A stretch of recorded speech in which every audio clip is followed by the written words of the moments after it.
اچھا علی بھائی، اگلا سوال ہے کہ کئی ایک ویڈیوز میں اس بات کا آپ نے ذکر کیا ہے کہ نماز میں سجدہ صاحب کے ایک سے زیادہ سنت طریقے ہیں. ہاں جی. پلیز ان تمام سنت طریقوں کو مختصراً بیان فرما دیں تاکہ ہمیں تمام سنتوں پر عمل کرنے کا موقع ملے. دیکھیں میں نے ایک ڈیٹیل لیکچر جو ہے نا وہ مسئلہ نمبر 92 دیا ہوا ہے. سجدہ صاحب کے 5 طریقے اور کون سے 8 مواقع جن کے اوپر سجدہ صاحب کرنا ہوتا ہے، اور کون سے 5 ایسے مواقع جس کے بارے میں مسکنسیپشن ہے کہ سجدہ صاحب ہے، حالانکہ وہاں سجدہ صاحب کی ضرورت نہیں ہے. اس کے لیے بنیادی حدیث بخاری اور مسلم دونوں کی حدیث ہے کہ نبی علیہ السلام نے فرمایا کہ جب تم میں سے کوئی شخص نماز پڑھتا ہے تو شیطان آ کے اسے مغالطے میں ڈال دیتا ہے، اور وہ شخص بھول جاتا ہے کہ میں نے 3 پڑھی ہیں، یہ 4 پڑھی ہیں، یہ 5 پڑھی ہیں. اگر تمہارے ساتھ ایسا ہو تو تم اینڈ پہ 2 سجدے کر لیا کرو. اگر تم نے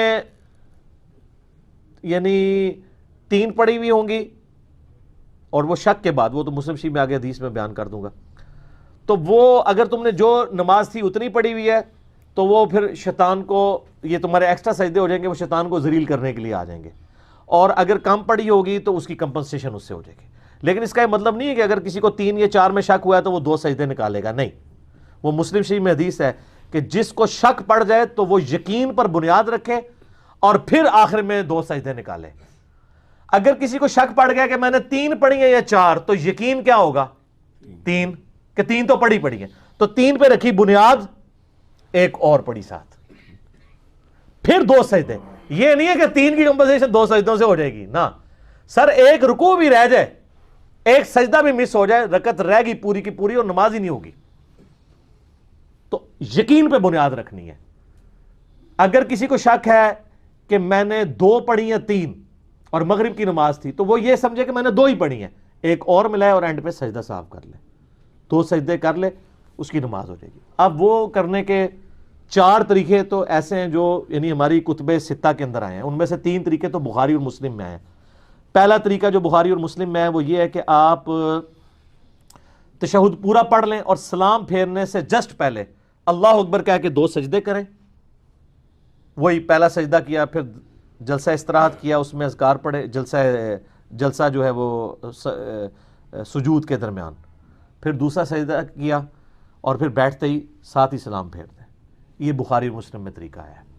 دوسرا طریقہ بخاری اور مسلم میں ہے کہ آپ دونوں طرف سلام پھیر دیں اور اس کے بعد آپ 2 سجدے کر لیں،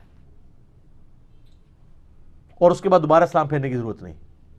اور تیسرا طریقہ بخاری اور مسلم میں آیا ہے کہ نماز کے 2 سلام پھیرنے کے بعد 2 سجدے کریں، 2 سجدے کرنے کے بعد پھر دوبارہ سلام پھیر دیں یوں کر کے. یہ 3 طریقے ہیں جو بخاری اور مسلم میں.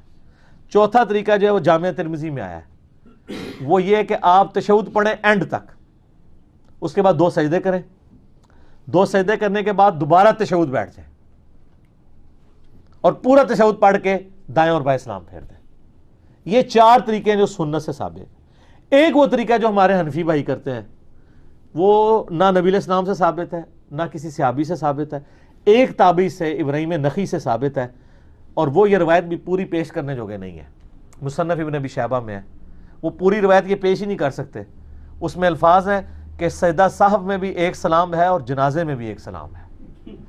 جنازے میں تو حنفی 2 سلام پھیرتے ہیں، جنازے میں 1 سلام ہوتا ہے دائیں طرف صرف. جنازے میں 2 سلام والی روایت جو ہے وہ ضعیف روایت ہے. تو وہ کہتے ہیں نہیں، ہمارا طریقہ بھی لکھا ہوا ہے اور وہ بھی تابعی سے، ابراہیم نخعی سے. اگر کوئی اس کو مانتا بھی تابعی کے قول کی وجہ سے تو پھر پورا قول لے نا. اصل مقصد 2 سجدے ہے. حنفیوں والا جو طریقہ ہے اگر کوئی اسرا بھی کر لیتا ہے تو ہو جائے گا. باقی بہتر یہ کہ آپ پہلے 4 طریقوں کے اوپر ہی عمل کریں. یہی یعنی ایک سب سے آپٹیمل چیز ہے. اچھا، اس میں بعض اوقات یہ ہوتا ہے کہ انسان سجدہ صاحب کرنا بھول گیا، کوئی مسئلہ نہیں ہے، اور آپ باہر بھی نکل گئے ہیں، باہر جا کے آپ کو یاد ہے واپس آئیں سجدہ صاحب کر لیں. نماز کے کافی دیر بعد آپ کو یاد آیا کہ میں نے وہ جو فرض پڑھے تھے اس کی 1 رکعت کم رہ گئی تھی.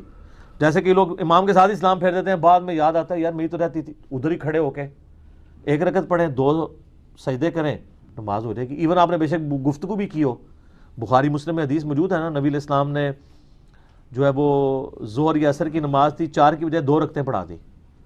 سلام پھیرا تو آپ علیہ السلام مسجد سے باہر نکل رہے ہیں تو ایک صحابی آیا، اس نے کہا یا رسول اللہ صلی اللہ علیہ وسلم یہ نماز کم ہو گئی ہے، آپ بھول گئے ہیں. تو آپ علیہ السلام فرمایا نہ نماز کام ہوئی ہے نہ میں بھولا ہوں، یعنی آپ کو ایک کنفرم تھا کہ میں نے پوری 4 پڑھی ہیں. تو یہ جو علم غیب اور یہ سارے عقیدے بنائے ہوئے ہیں وہ کدھر گئے؟ اور آپ نے ساتھ یہ بھی فرمایا میں بھولا بھی نہیں ہوں. اوور لک ہوگی چیز. پھر آپ نے فرمایا یہ صحیح کہہ رہا ہے، سب نے کہا یا رسول اللہ صحیح کہہ رہا ہے. تو آپ علیہ السلام واپس آئے، 2 رکعتیں اور پڑھی، سجدہ صاحب کیا، یعنی شروع سے نہیں پڑھی پھر. اور اسی طریقے سے بخاری مسلم میں ایک حدیث ہے، نبی علیہ السلام نے 5 رکعتیں پڑھا دی زور کی. سلام پھیرا تو صحابہ نے کہا رسول اللہ آپ نے 5 رکعتیں پڑھی ہیں. آپ فرمایا اچھا. آپ نے اسی وقت 2 سجدے کیے، کیونکہ وہ 5 تو پہلے ہی فالتو تھی نا، اور تو ملانی نہیں. یہ جو انفی کہتے ہیں نا ایک اور ملا کے اس کو ایون کریں، غلط ہے. یہ بھی بخاری مسلم کے خلاف. کوئی اونٹ رہے اونٹ تیری کون سی کالسی تھی، اس میں الفاظ ہیں. آپ نے اسی وقت 2 سجدے کیے اور سلام پھیر کے آپ نے فرمایا کہ میں بھی ایک انسان ہوں، جس طرح تم بھولتے ہو میں بھی بھول جاتا ہوں، اگر میں بھول جاؤں مجھے یاد کروا دیا کرو. حتیٰ کہ بخاری میں آتا ہے آپ علیہ السلام ایک دم مسجد میں آ گئے اور فوراً مسجد سے باہر نکلے. صحیح بخاری میں حدیث ہے. صحابہ کہتے ہیں ہم واپس آپ اس حال میں ہیں کہ آپ کی مبارک زلفوں سے پانی ٹپک رہا تھا. آپ فرمایا میں جنبی تھا، مجھے غسل یاد نہیں رہا تو میں غسل کرنے گیا تھا.